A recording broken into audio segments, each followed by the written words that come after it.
जय हिंद।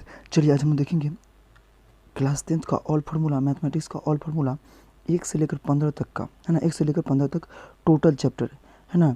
1 से लेकर 15 तक का चैप्टर तक का टोटल फार्मूला जो मैथ बनाने में जरूरत पड़ता है, वो टोटल फार्मूला हम देखेंगे आज एक ही वीडियो में। चलिए हम इसे शुरू करते हैं बिना समय गंवाए। पहला क्या कर रहा है, भाज्य बराबर।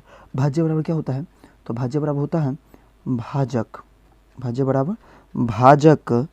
भाज्य बराबर होता है भाजक गुने भागफल। भाजक गुने भागफल प्लस शेष। क्या होता है भाज्य बराबर, तो भाजक गुने भागफल प्लस शेष। तो इसी में होता है ए बराबर क्या होता है, तो ए बराबर होता है बी क्यू प्लस आर। तो ए जो है डिनोट का किसको करता है, भाज्य को, बी किसको तो भाजक को, क्यू किसको तो भागफल को, आर किसको तो शेष को।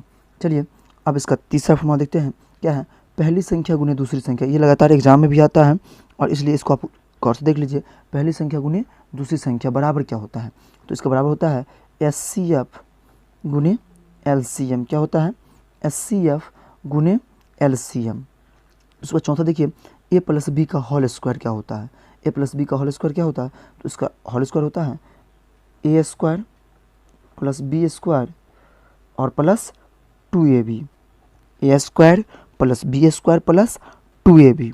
ए प्लस बी का होल क्यूब क्या होता है, तो इनका होता है A cube plus B cube plus 3a square B plus 3a square B plus 3ab square 3ab square. उसके बाद देखिए शून्यकों का योगफल क्या होता है। शून्यकों का योगफल क्या होता है, तो शून्यकों का योगफल क्या होता है, अल्फा प्लस बीटा भी होता है, लेकिन अभी जो लगेगा शून्यकों का योगफल क्या होगा माइनस बी बट्टा ए यानी माइनस बी अपॉन ए। चलिए थोड़ा सा स्लाइड कर देते हैं। सातवां फॉर्मूला देखिए शून्यकों का गुणनफल क्या होता है, तो शून्यकों का गुणनफल क्या होता है अल्फा इंटू बीटा, लेकिन यहाँ पर क्या लिखेंगे हम लोग अल्फा इंटू बीटा भी लिख सकते हैं, लेकिन क्या लिखेंगे सी बट्टा ए।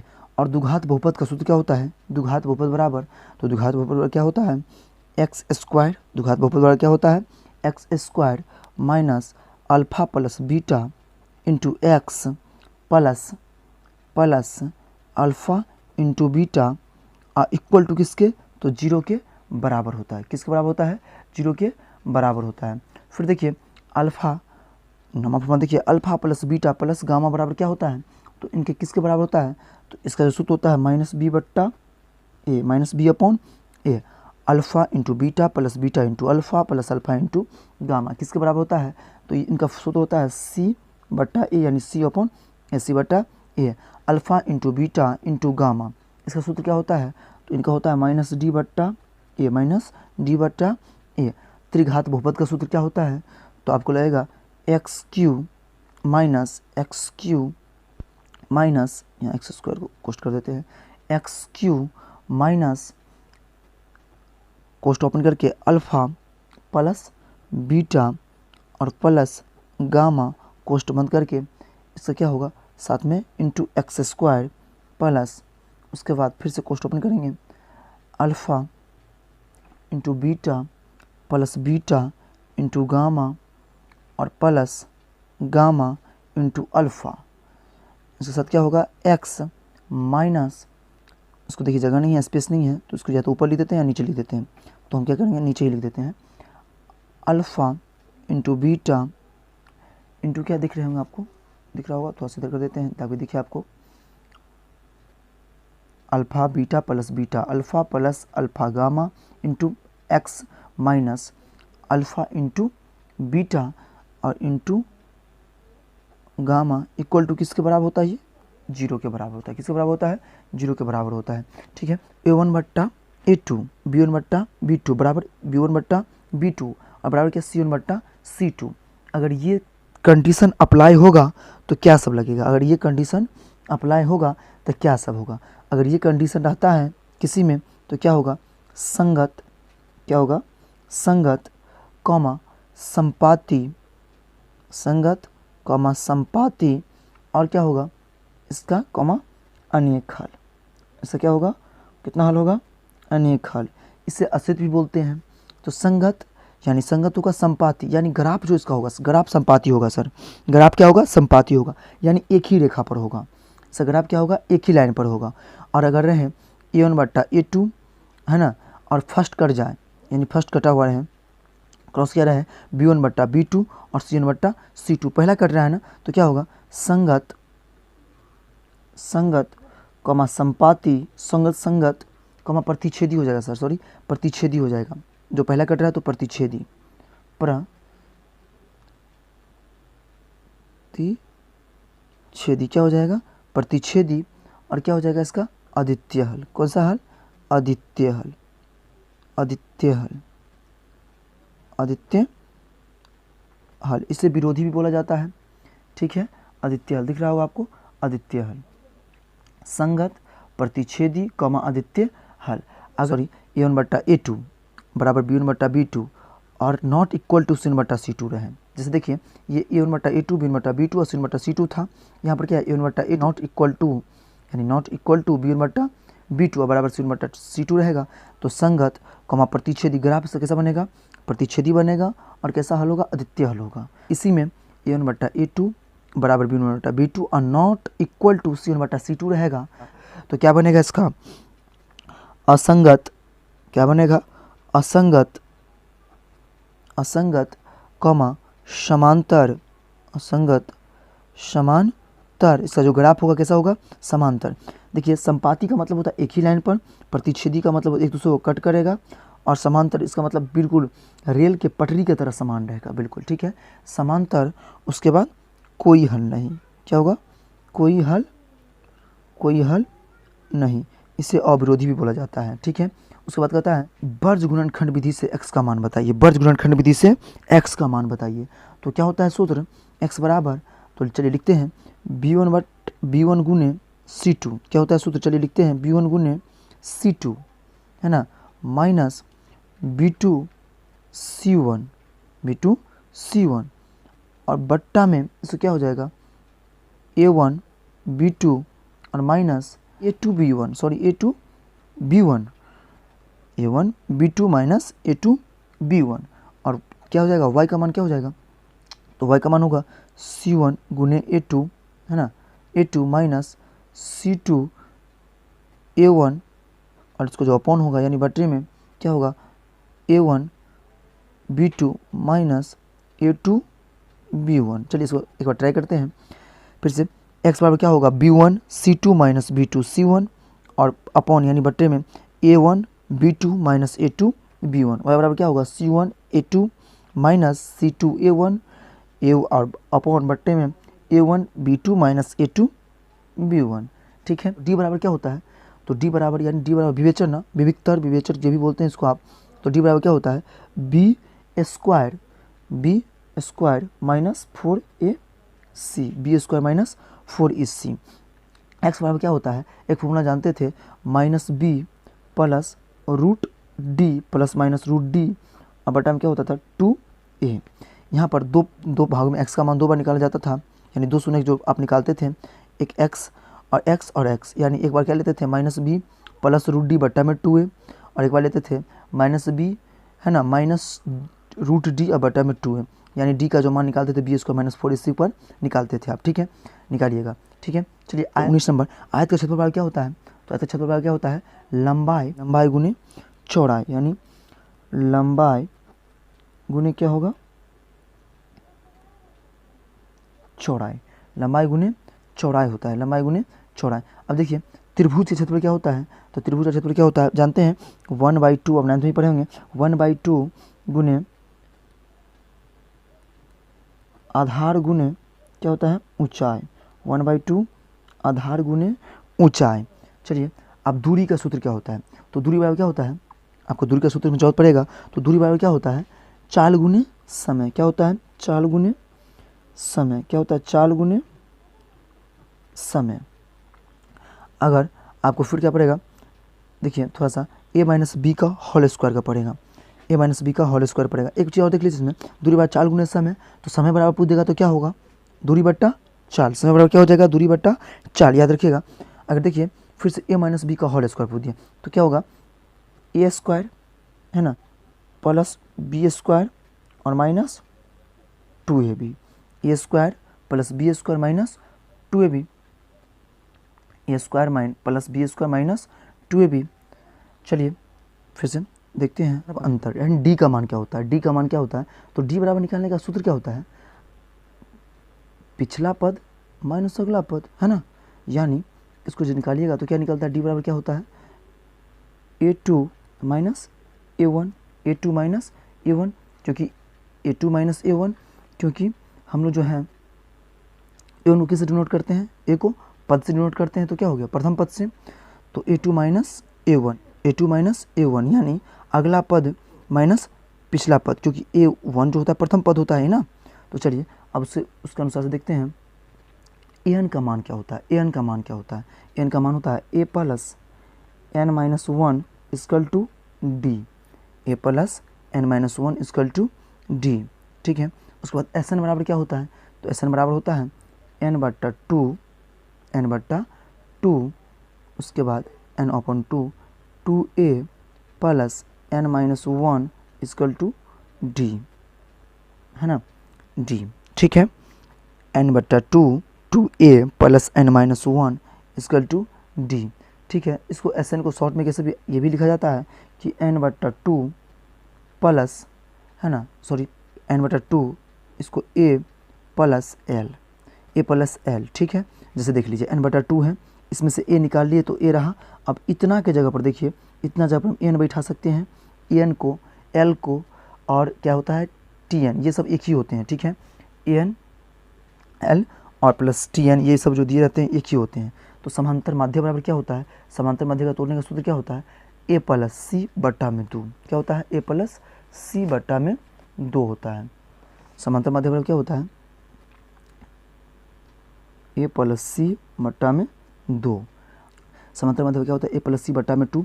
अब देखिए साथ में क्या दिया, कर्ण का स्क्वायर, तो कर्ण का स्क्वायर बराबर क्या होता है, थोड़ा सा इधर कर देते हैं। कर्ण का स्क्वायर क्या होता है, लंब का स्क्वायर और प्लस में आधार का स्क्वायर, लंब का स्क्वायर प्लस में आधार का स्क्वायर, अर्थात एच स्क्वायर बराबर P square plus B square, plus क्या हो जाएगा बी स्क्वायर। अब देखिए 28 नंबर दूरी सूत्र क्या होता है, तो दूरी सूत्र होता है रूट अंडर, रूट एक ले लीजिएगा, रूट के अंदर क्या होता है, छोटी को स्टॉपन करके x minus x, sorry x छोटी को स्टॉपन करके x2 माइनस एक्स, है ना, x1 का होल स्क्वायर प्लस y2 और माइनस 1 का whole square, minus y2 minus y1 का होल स्क्वायर। ठीक है, root under x2 minus x1 का whole square plus y2 minus y1 का होल स्क्वायर। चलिए अतः विभाजन सूत्र से देखते हैं, यानी अतः मतलब अंदर के विभाजन सूत्र से क्या होता है, अंदर विभाजन सूत्र का सूत्र क्या होता है, देखिए m x2 plus n x1 और बट्टा में क्या हो जाएगा m प्लस यानी upon m plus n, y बराबर क्या हो जाएगा, तो y बराबर होता है m y2 plus n y1 और अपॉन क्या हो जाएगा m प्लस n। चलिए उसके बाद मध्य विभाजन सूत्र देख लीजिए। उसके बाद देखिए मध्य विभाजन सूत्र क्या हो जाएगा, तो मध्य का होता है, मध्य का जो होता है क्या होता है, x बराबर क्या होता है x1 प्लस में x2 और बट्टा में 2, x बराबर x1 प्लस x2 बटा में 2। ये कभी कभी फार्मूला के रूप में भी पूछ देता है, इसलिए इसे समझते रहिए, गौर से देखते रहिएगा इस वीडियो को और बारीकी से देखिए, और नोट भी आप बना सकते हैं इस वीडियो के माध्यम से। y बराबर क्या होता है y1 प्लस y2 और बट्टा में 2, y1 प्लस y2 और बट्टा में 2। उसके बाद बाह्य विभाजन सूत्र से क्या होता है, तो इसमें देखिए m x2 माइनस, बाह्य विभाजन मतलब बाहरी विभाजन, तो क्या हो जाएगा m, देखिए बाह्य विभाजन सूत्र क्या होता है mx2 माइनस nx1 अपॉन यानी बट्टे में, बटा में क्या हो जाएगा m माइनस n, और y बराबर क्या होता है m y2 minus n y1 upon यानी बटा में क्या हो जाएगा m माइनस n। त्रिभुज के केंद्र का सूत्र क्या होता है, त्रिभुज के केंद्र का सूत्र क्या होता है, तो त्रिभुज के केंद्र का सूत्र क्या होता है, जो 20 से विभाजित होता है, x बराबर क्या होता है, तो देखिए ये वाला पूछ दिया था और बीच बीच में एग्जाम में पूछ देता है, तो क्या होता है x1 प्लस x2 और प्लस x3 और अपॉन बटा में कितना हो जाएगा 3, कितना हो जाएगा 3। y बराबर क्या होता है y1 plus y2 plus y3 y1 plus y2 plus y3 और बटा में कितना हो जाएगा 3। चलिए त्रिभुज का क्षेत्रफल का सूत्र क्या होता है, त्रिभुज का क्षेत्रफल बराबर क्या होता है, तो त्रिभुज का क्षेत्रफल बराबर होता है, लिखिएगा 1 बट्टा में 2, 1/2 यानी 1/2, उसके बाद बड़ी कोष्ठ ओपन करके x1, उसके बाद छोटी कोष्ठ ओपन करके y2 माइनस y3, है ना, y2 माइनस y3, फिर से x, चलिए हम एक चीज़ दिखाते हैं आपको, डायरेक्ट आप ऐसा लिख सकते हैं, x लिख दीजिएगा छोटी कोष्ठ ओपन करके y माइनस y लिख दीजिए, फिर से प्लस दीजिए, x लिख दीजिए, y माइनस y दीजिए, इतना तो कर ही सकते हैं। ठीक, अब चलिए 123 लिख दिए ना, 1 2 3, इसका ठीक हम थोड़ा सा अपोजिट ले लेते हैं, तो क्या हो जाएगा 2 3 1, है ना, x2 छोटी कोष्ठ y3 माइनस y1 अब प्लस इसका क्या है, ये बढ़ गया ना, तो 312 x3 माइनस y1 और माइनस y2, सॉरी y1 और माइनस y2, यानी x3 यानी x3 छोटी कोष्ठ y1 माइनस y2, यानी इसका सूत्र आप याद करने का आसान तरीका, उसके बाद बड़ी कोष्ठ बंद, इसका याद करने का आसान सा तरीका दिखा देते हैं आपको, 1/2 बड़ी कोष्ठ ओपन, 123 231 312 और x छोटी कोष्ठ लिख के माइनस लिख दीजिएगा, आपको याद हो सकता है, आप ट्राई कीजिएगा इसको। मूल बिंदु से दूरी क्या होता है, तो डायरेक्ट मूल बिंदु से दूरी होता है, मूल बिंदु से डायरेक्ट दूरी होता है √अंडर x2 प्लस y2, क्या होता है x2 प्लस y2। अब समचतुर्भुज का क्षेत्रफल क्या होता है, तो समचतुर्भुज क्षेत्रफल होता है 1/2 गुने पहला विकर्ण और गुने दूसरा विकर्ण, क्या होता है पहला विकर्ण गुने दूसरा विकर्ण, पहला विकर्ण गुने दूसरा विकर्ण। चलिए नंबर जो दे रहे हैं कि P, B एवं H के आधार पर फॉर्मूला, है ना, P, B एवं H के आधार पर फॉर्मूला। 36 नंबर में जो दिया है साइन थीटा बराबर क्या हो जाएगा, तो साइन थीटा बराबर होता है P बट्टा H, जहाँ पर P होता है लंब और H होता है कर्ण, P होता है लंब और H होता है कर्ण। उसके बाद क्या होता है कोसेक थीटा, तो कोसेक थीटा होता है ना, तो इसका ठीक उल्टा हो जाता है कोसेक थीटा, H बट्टा P, H अपॉन P हो जाता है। उसके बाद देखिए क्या दिया है टेन थीटा, टेन थीटा क्या होता है P/B, टेन थीटा क्या होता है P/B, तो कॉट थीटा क्या होता है ठीक इसका अपोजिट यानी उल्टा B/P, क्या हो जाता है B/P, थोड़ा सा हम स्लाइड कर देते हैं इसको, B/P। उसके बाद देख रहे होंगे आप कि कॉस थीटा क्या होता है, कॉस थीटा होता है B बट्टा H, यानी B अपॉन H, इसका ठीक उल्टा हो जाता है, अपोजिट हो जाता है, H बटा में कितना हो जाएगा B। अब देखिए व्युत्क्रम के आधार पर फॉर्मूला, यहाँ पर एक चीज़ और देख लीजिए, P का मतलब लंब, P यानी लंब, H यानी कर्ण और B यानी आधार, ठीक है।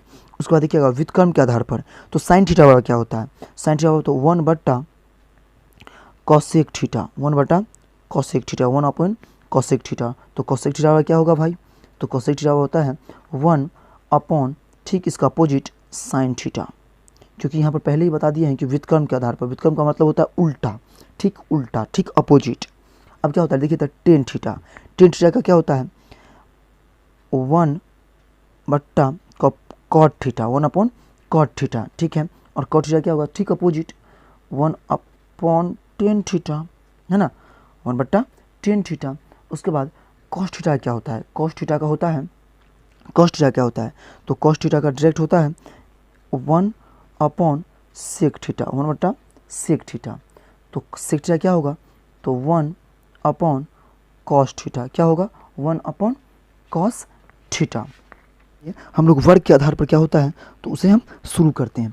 वर्ग के आधार पर क्या होता है, sine square plus cos square बराबर क्या होगा 1, क्या होगा 1। तो साइन स्क्वायर थीटा बराबर क्या होगा, sine square theta plus cos square theta बराबर 1। तो साइन स्क्वायर थीटा बराबर क्या होगा, तो साइन स्क्वायर थीटा बराबर क्या होता है 1 माइनस 1, ये प्लस में इधर जाएगा तो minus 1 minus cos square theta. तो फिर साइन थीटा बराबर क्या होगा, तो क्या है इधर क्या है, सॉरी इस तरह स्क्वायर था, स्क्वायर हटा तो इस तरह क्या चढ़ गया, रूट चढ़ गया, क्या चढ़ गया, रूट चढ़ गया। ठीक, इस तरीक़ा से देखिएगा sec square minus tan square बराबर क्या होता है तो 1। तो सेक स्क्वायर बराबर क्या होगा, तो सेक स्क्वायर बराबर क्या हो जाएगा, तो सेक स्क्वायर स्वाभाविक बात है तो 1 का 1 plus tan square theta, sec square minus tan square theta 1। तो सेक स्क्वायर बराबर क्या होगा 1 माइनस टेन स्क्वायर थीटा। अभी नहीं चढ़ेगा क्योंकि जब सिंपल यहाँ दीजिए तब चढ़ाइएगा। तो यहाँ क्या हो जाएगा 1 plus sec 1 plus tan square theta रहेगा, है ना। आप इसका 10 का अपोजिट बना लीजिएगा, है ना।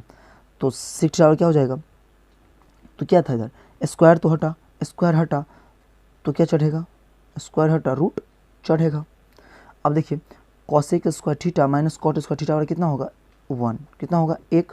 तो कॉसेक स्क्वायर क्या होगा 1 plus cot square theta, 1 plus cot square theta, है ना। क्या होगा 1 प्लस कॉट स्क्वायर थीटा, तो क्या होगा 1 प्लस कॉट स्क्वायर थीटा। ठीक है, तो कॉसेक थीटा क्या हो जाएगा, तो स्क्वायर हटेगा तो क्या पर चढ़ेगा, रूट चढ़ेगा, और 1 प्लस कॉट स्क्वायर थीटा इसमें सम्मिलित होगा। ठीक है, वर्ग के आधार पर आपने देखा, वर्ग यानी स्क्वायर के आधार पर यानी वर्ग के आधार पर आपने देखा। चलिए हम लोग कोण के आधार पर देखते हैं। साइन 90 माइनस थीटा बराबर क्या होता है सर, साइन 90 माइनस थीटा बराबर क्या होता है, तो साइन 90 माइनस थीटा बराबर होता है कॉस थीटा, क्या होता है कॉस थीटा। तो कॉस 90 माइनस थीटा बराबर क्या होता है, तो कॉस 90 माइनस थीटा बराबर होता है साइन थीटा, क्या होता है कॉस 90 माइनस थीटा बराबर साइन थीटा, क्या होता है साइन थीटा। तो टेन 90 माइनस थीटा बराबर क्या होता है, तो टेन 90 माइनस थीटा बराबर क्या हो जाता है कॉट थीटा, क्या ठीक अपोजिट होता है तो cot theta. Cot 90 minus theta बराबर क्या होता है, तो ठीक इसका क्या हो जाएगा टेन थीटा, टेन थीटा। उसका देखिए कॉसेक 90 माइनस थीटा बराबर क्या होता है, तो कॉसेक 90 माइनस थीटा बराबर होता है सेक थीटा, क्या थीटा सेक थीटा। तो सेक 90 माइनस थीटा क्या होता है, तो इसका मतलब क्या होगा सेक 90 माइनस थीटा क्या हो जाएगा कॉसेक थीटा, कौन थीटा कॉसेक थीटा, कौन थीटा तो कॉसेक थीटा। चलिए हम लोग देखते हैं अभी सारणी के आधार पर, किस आधार पर, सारणी के आधार पर, यानी जो सारणी के आधार पर होता है ना मान, वो देखते हैं। ठीक है, सारणी के आधार पर हम लोग मान देखेंगे क्या होता है।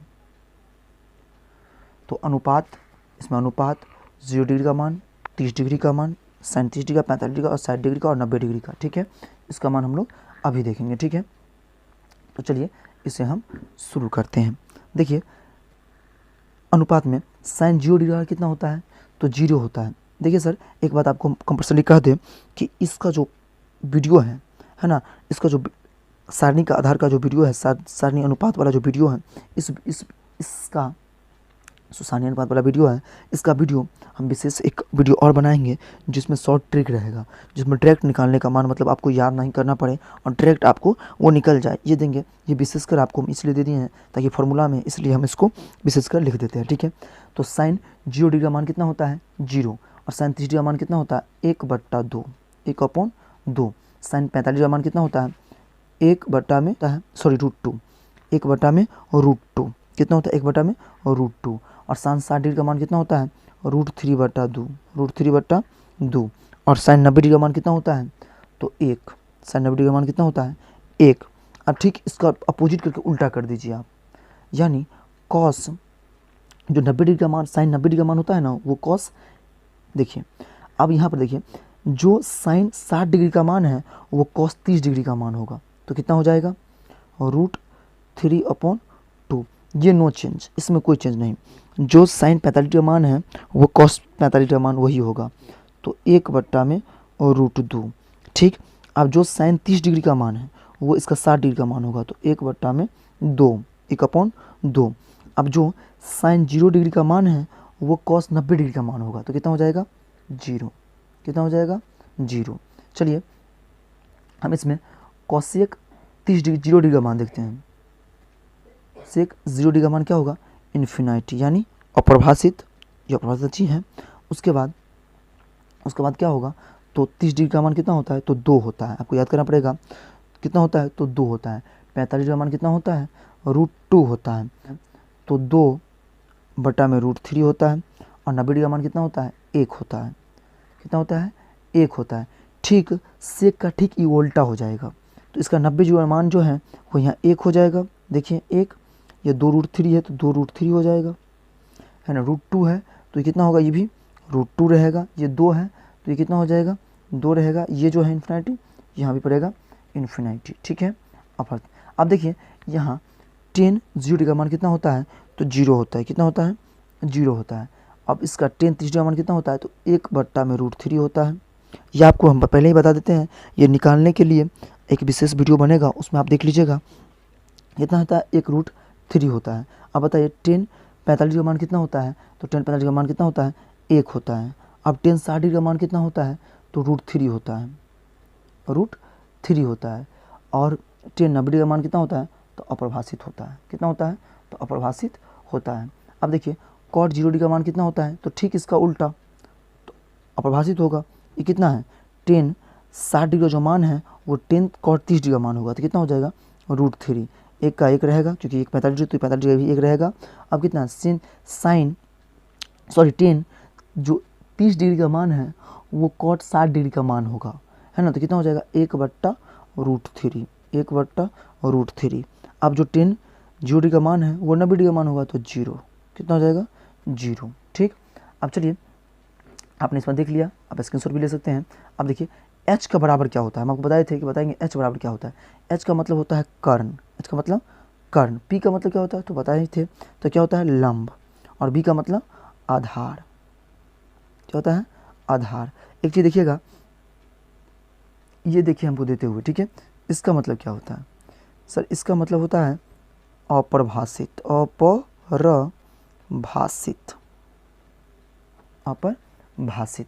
चलिए देखते हैं, एक फार्मूला बीच में आता है, कभी कभी आ जाता है फार्मूला, आपको सवाल में जब प्रूव करिएगा तो ये फार्मूला का जरूरत पड़ जाता है एनसीईआरटी मैथ में खासकर। तो टेन थीटा और क्या होता है, तो पड़ेगा साइन थीटा और बट्टा में क्या होगा, कॉस थीटा, साइन थीटा बटा में कॉस थीटा। तो कॉस थीटा और क्या होगा, ठीक इसका अपोजिट, कॉस थीटा बटा में साइन थीटा, क्या होगा, बटा में साइन थीटा, कॉस थीटा बटा में साइन थीटा, क्या हो जाएगा, कॉस थीटा बटा में साइन थीटा। आपको जो 9 लेसन का सवाल है इसी पर बेसिक होता है, तो इसी पर आधार पर इसे बन सकता है ना, 9 लेसन बन जाएगा इसी के आधार पर। चलिए तो अब डायरेक्ट विशेषकर हम किस में देखेंगे, जो फार्मूला को मेन थीम है, फार्मूला का जो जरूरत पड़ता है वो आपको हम दे रहे हैं। बेसिकली कॉट बराबर क्या होता है, कॉस थीटा बटा में साइन थीटा। तो चाप की लंबाई क्या होती है, तो चाप की लंबाई जो होती है क्या होती है, चाप की लंबाई क्या होती है, तो चाप की जो लंबाई होती है वो होती है थीटा बट्टा 360 डिग्री, है ना, और क्या होता है इंटू 2πr, 2πr। त्रिज्यखंड का क्षेत्रफल क्या होता है, थीटा बट्टा 360, थीटा बट्टा 360 इंटू πr स्क्वायर, क्या होता है, πr स्क्वायर, ठीक है, इंटू रहेगा 360 डिग्री का होता है, डिग्री होता है यहाँ पर, और क्या हो जाता है वो इंटू πr स्क्वायर। चलिए देखिए दीर्घ त्रिज्यखंड का क्षेत्रफल क्या होता है, तो इसका जो क्षेत्रफल होता है वो होता है 360 डिग्री माइनस थीटा, अब बटा में कितना होगा 360 degree into πr square, into πr square. चलिए वृत्तखंड का क्षेत्रफल क्या होता है, तो वृत्तखंड का क्षेत्रफल होता है थीटा बट्टा में 360 degree πr square minus 1/2 r square sine theta. अर्थात ये क्या होगा कि त्रिज्यखंड माइनस त्रिभुज का क्षेत्रफल, त्रिज्यखंड का क्षेत्रफल माइनस त्रिभुज का क्षेत्रफल इक्वल टू वृत्तखंड का क्षेत्रफल। इसका सचित्र आपको एक वीडियो में हम दे देंगे। अब देखिए दीर्घ वृत्तखंड का क्षेत्रफल क्या होता है, तो इसका होता है 360 दीर्घ वृत्तखंड है ना, तो सॉरी πr स्क्वायर पहले दीजिएगा, दीर्घ है इसलिए πr स्क्वायर माइनस पहले दे दीजिएगा, πr स्क्वायर पहले दीजिएगा, πr स्क्वायर माइनस कोष्ट ओपन कीजिएगा, उसका दीजिएगा थीटा बट्टा 360, है ना, उसका फिर दीजिएगा πr square minus 1/2 r square sine theta, ठीक है, उसके बाद क्वेश्चन बंद कर दीजिएगा।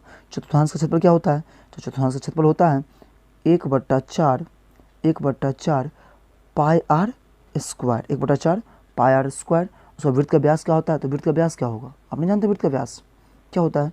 2r। वृत्त की परिधि क्या होता है? तो वृत्त की परिधि क्या होता है? तो 2 पाई आर। देखिए परिधि को लंबाई भी बोला जाता है, कभी कभी आपको पूछ किया तो लंबाई भी उसमें माना जाता है। उसके बाद देखिए तो वृत्त का क्षेत्रफल क्या होता है? Pi R square. वलय का क्षेत्रफल क्या होता है? वलय मतलब जो पूरा घेरा रहता है ना, तो डबल टाइप में, तो वलय का क्षेत्रफल क्या होता है? तो pi R square minus R square, बड़ा आर स्क्वायर माइनस छोटा आर स्क्वायर, पाई बराबर बड़ा आर स्क्वायर माइनस छोटा आर स्क्वायर। अब अर्धवृत्त का क्षेत्रफल क्या होता है? तो अर्धवृत्त का क्षेत्रफल क्या होता है? तो 1/2, क्योंकि वृत्त का क्षेत्रफल पाई स्क्वायर, तो इसका अर्ध है ना, तो आधा ना, 1/2 pi R square, 1/2 pi R square. अब देखिए अर्धवृत्त की परिधि क्या होती है? तो अर्धवृत्त की परिधि क्या होती है? तो पाई आर प्लस 2r। परिधि को परिमाप भी बोलते हैं, याद रखिएगा। वर्ग का क्षेत्रफल क्या होता है? तो वर्ग का क्षेत्रफल होता है भुजा स्क्वायर, भुजा स्क्वायर, अर्थात ये भी कह सकते हैं आपकी ए स्क्वायर। भुजा स्क्वायर को ए स्क्वायर कहते हैं, भुजा को ए से शुद्ध करते हैं, इसलिए ए स्क्वायर भी होता है। तो वर्ग का क्षेत्रफल हो गया ना भुजा स्क्वायर। वर्ग का विकर्ण क्या होता है? √2 गुने इक्वल टू भुजा, कह सकते हैं √2 गुने भुजा। समबाहु त्रिभुज का क्षेत्रफल क्या होता है? तो √3/4 भुजा स्क्वायर। क्या होगा? √3/4, उसके बाद क्या होता है? भुजा स्क्वायर, √3/4, उसके बाद क्या होता है? तो भुजा स्क्वायर, √3/4 भुजा स्क्वायर। चलिए हम लोग अब करेंगे घन का कुल पृष्ठ क्षेत्रफल देखते हैं। तो थोड़ा सा सेलेक्ट करते हैं, घन का कुल पृष्ठ क्षेत्रफल क्या होता है? घन का कुल पृष्ठ क्षेत्रफल होता है 6a स्क्वायर, 6a स्क्वायर यानी 6 भुजा स्क्वायर, ठीक है। घन का वक्र क्या होता है? तो 4a स्क्वायर। घन का आयतन क्या होता है? तो a क्यूब। क्या होता है? a cube. घन का विकर्ण क्या होता है? तो घन का विकर्ण क्या होता है? तो घन का जो विकर्ण होता है वो होता है √3a। घन का विकर्ण क्या होता है? √3a। घनाभ का कुल पृष्ठ क्षेत्रफल क्या होता है? तो घनाभ का कुल पृष्ठ क्षेत्रफल होता है 2 × LB plus BH plus HL, है ना, जहाँ L लंबाई, B चौड़ाई और H ऊंचाई होता है, ठीक है। उसके बाद देखिए घनाभ का वक्र दिख रहा है आपको। घनाभ का वक्र पृष्ठ क्षेत्रफल क्या होता है? तो वक्र होता है 2 × LB, L प्लस B, है ना, और इक्वल टू H, ठीक। घनाभ का आयतन क्या होता है? तो LBH, LBH। घनाभ का आयतन क्या होता है? LB। अब देखिए आपको दिख रहा है घनाभ का विकर्ण क्या होता है? तो √L square plus B square और प्लस में H स्क्वायर। आपको सचित्र के लिए हम आपको इसके बाद जो वीडियो बनाएंगे उसमें सचित्र वर्णन कर देंगे, और आपको अच्छा लगेगा तो जरूर कहीं विशेष कर बना सकें, ठीक है, और सचित्र भी वर्णन करें। बेलन का कुल पृष्ठ क्षेत्रफल क्या होता है? बेलन का कुल पृष्ठ क्षेत्रफल थोड़ा सा, तो बेलन का कुल पृष्ठ क्षेत्रफल होता है 2 पाई आर और H plus R, 2 pi R into H plus R. और बेलन का वक्र पृष्ठ क्षेत्रफल क्या होता है? बेलन का वक्र पृष्ठ क्षेत्रफल क्या होता है? 2 पाई आर एच। बेलन का आयतन क्या होता है? तो बेलन का जो आयतन होता है पाई स्क्वायर एच। अब वलय का आयतन क्या होता है? वलय का आयतन तो पाई, है ना, वलय का आयतन एक बार और देख चुके थे हम। तो वलय का क्षेत्रफल देखिए, तो वलय का आयतन क्या होता है? पाई आर स्क्वायर माइनस बड़ा आर स्क्वायर माइनस छोटा आर स्क्वायर। शंकु का कुल पृष्ठ क्षेत्रफल क्या होता है? तो शंकु का कुल पृष्ठ क्षेत्रफल होता है pi R L plus R, pi R L plus R होता है। क्या होता है? Pi R L plus R. शंकु का वक्र पृष्ठ क्षेत्रफल क्या होता है? तो शंकु का वक्र पृष्ठ क्षेत्रफल होता है पाई आर एल।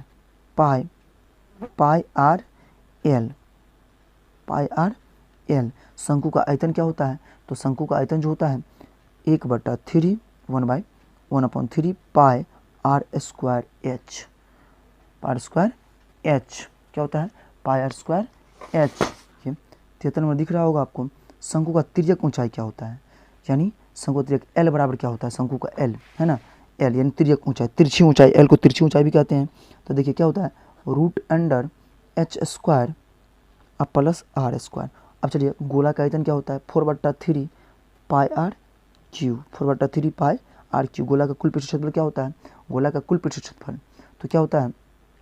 4 पाई आर स्क्वायर। गोला का वक्र पृष्ठ क्षेत्रफल क्या होता है? 2 पाई आर आर स्क्वायर। हम फिर से बोल रहे हैं कि चित्र के लिए एक विशेष रहेगा, चित्र में हम समझा देंगे एक बार वृत्तीय आधार का क्षेत्रफल क्या होता है। तो वृत्तीय आधार का क्षेत्रफल क्या होता है, ये वीडियो लंबा हो जाता है इसलिए। तो वृत्तीय आधार का क्षेत्रफल क्या होता है, आपको वृत्तीय आधार का क्षेत्रफल क्या होता है, पाई स्क्वायर, पाई स्क्वायर वही वृत्त का क्षेत्रफल, वृत्तीय आधार का क्षेत्रफल।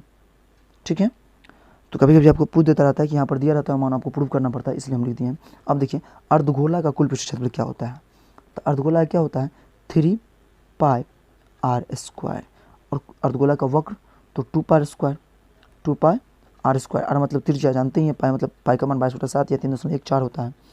अब अर्धगोला का आयतन क्या होता है, तो अर्धगोला का आयतन होता है 2/3 2/3 पाई आर क्यू। और छिन्नक का तिर्यक ऊंचाई क्या होता है, छिन्नक का डायरेक्ट तिर्यक ऊंचाई ही पूछ दिया, छिन्नक का तिर्यक ऊंचाई क्या होता है, इसका होता है root under H square plus बड़ा आर स्क्वायर कोष्ट के अंदर root under H square plus छोटी कोष्ट बड़ा आर स्क्वायर माइनस छोटा आर स्क्वायर भी कर सकते हैं, और नहीं तो अब इस दोनों को मिटा के डायरेक्ट बड़ा और माइनस छोटा का होल स्क्वायर दे दीजिए। ठीक है, ये भी सही रहेगा। इसको मिटा दिए हैं, root under H square plus बड़ा आर माइनस छोटा आर का होल स्क्वायर। छिन्नक का वक्र पृष्ठ क्षेत्रफल क्या होता है, छिन्नक का वक्र पृष्ठ क्षेत्रफल pi L into R plus R, क्या होता है pi L into R plus R. उसके बाद देखिए छिन्नक का कुल पृष्ठ क्षेत्रफल क्या होता है, पाई एल आर बड़ा आर प्लस छोटा आर। ठीक है, उसके बाद प्लस पाई आर स्क्वायर, पाई बड़ा आर स्क्वायर, उसका फिर पाई छोटा आर स्क्वायर, उसका क्या होगा छोटा आर स्क्वायर। छिन्नक का आयतन क्या होता है, छिन्नक का आयतन होता है 1/3 पाई एच, 1/3 पाई एच बड़ा आर स्क्वायर प्लस छोटा R square plus R into R, plus R into R. आप लोग पढ़े होंगे वर्गची बराबर क्या होता है, अगर पढ़े हैं तो वर्गची बराबर क्या होता है, ऊपरी सीमा प्लस निचली सीमा और बट्टा में 2, ऊपरी सीमा प्लस निचली सीमा बटा में 2। आपको जब वीडियो बनाएंगे तो इसमें विशेष बात का इसका मंथन किया जाएगा। परिसर वाला क्या होता है, तो परिसर वाला क्या होता है उच्चतम सीमा माइनस न्यूनतम सीमा, या निचली सीमा भी कह सकते हैं, हम निचली लिख देते हैं निचली सीमा, या आप लिख दीजिएगा न्यूनतम सीमा। ठीक है, चलेगा। उसके बाद माध्य बराबर क्या होता है, तो माध्य बराबर क्या होता है परीक्षणों का योग, परीक्षणों का योग और बटा में क्या होगा परीक्षणों की कुल संख्या। ठीक है, परीक्षणों की कुल संख्या। अब भूलक बराबर क्या होता है, तो जो अधिक बार आता है ना, जिसकी बारंबारता अधिक हो, शॉर्ट में बारंबारता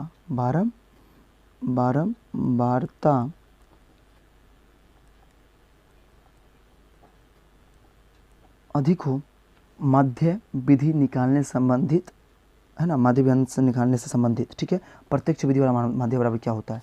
ठीक है, देखिए प्रत्यक्ष विधि क्या होता है, सिग्मा एफ आई और एक्स आई, अब बटा में क्या होगा सिग्मा एफ आई। कल्पित विधि से माध्य बराबर बताते हैं एफ आई बराबर क्या होता है। तो देखिए इस चीज़ को हम लिख ही देते हैं अभी, जहाँ इसको क्या पढ़ते हैं, इसको क्या पढ़ते हैं, इसको बोलते हैं सिग्मा। क्या बोलते हैं सिग्मा, इसको क्या बोलते हैं सिग्मा। उसके बाद देखिए एफ आई का मतलब क्या हुआ कुल बारंबारता, है ना, कुल बारंबारता। ठीक, और यहाँ देखिए एक्स आई का मतलब क्या हुआ, एक्स आई का मतलब क्या हुआ, एक्स आई का मतलब वर्गची, क्या वर्गची, है ना, वर्गची, एक्स आई का मतलब वर्गची। अब देखिए कल्पित विधि से माध्य बराबर, कल्पित विधि से माध्य क्या होता है A plus sigma F I, उसके बाद लिखिएगा डी आई बट्टा में सिग्मा बटा में यानी अपॉन सिग्मा एफ आई। यानी ए क्या होता है, ए कहाँ से बाहर आता है, तो ए का मतलब होता है वर्ग ची में जो आता है, वर्ग ची है ना, वर्ग ची का जो मध्य होता है, मध्य मान, वर्ग ची का मध्य मान। अब मध्य मान नहीं रहेगा तो ए निकालने का, अगर सब इक्वल रहेगा तो आप क्या कीजिएगा, जो मध्य मान रहेगा इक्वल करके दो बीच में और छोटा वाला ले लीजिएगा, ठीक है। अब देखिए डी आई कहाँ से आता है, तो डी आई कैसे निकालेंगे, डी आई भी निकालेंगे ना, तो डी आई निकालने का सूत्र होता है एक्स आई, यानी एक्स आई माइनस ए, एक्स आई माइनस ए, यानी वर्ग ची माइनस क्या हो जाएगा, ए जो बीच का मानता होता है वो, ठीक है। वर्ग ची में से ए घटा देंगे, तो सब करते हैं पग विचलन माध्य बराबर, पग विचलन विधि से माध्य बराबर क्या होता है, तो इसका होता है A plus sigma, A plus sigma F I, उसके बाद U I upon sigma F I गुने एच, है ना। ये हम आपको बता दिए थे, एफ आई भी बता दिए कि बारंबारता होता है एफ आई, है ना। इसमें क्या है यू सस्पेंस है, यू आई क्या होता है, तो यू आई का मतलब होता है, यू आई कैसे निकलेगा, तो एक्स आई माइनस ए, अब कितना हो जाएगा अपॉन एच, यानी यू आई निकालने के लिए वर्ग जो है ना उसमें से एक घटा दीजिएगा, ऐसे भाग दे दीजिएगा तो निकल जाएगा, ठीक है।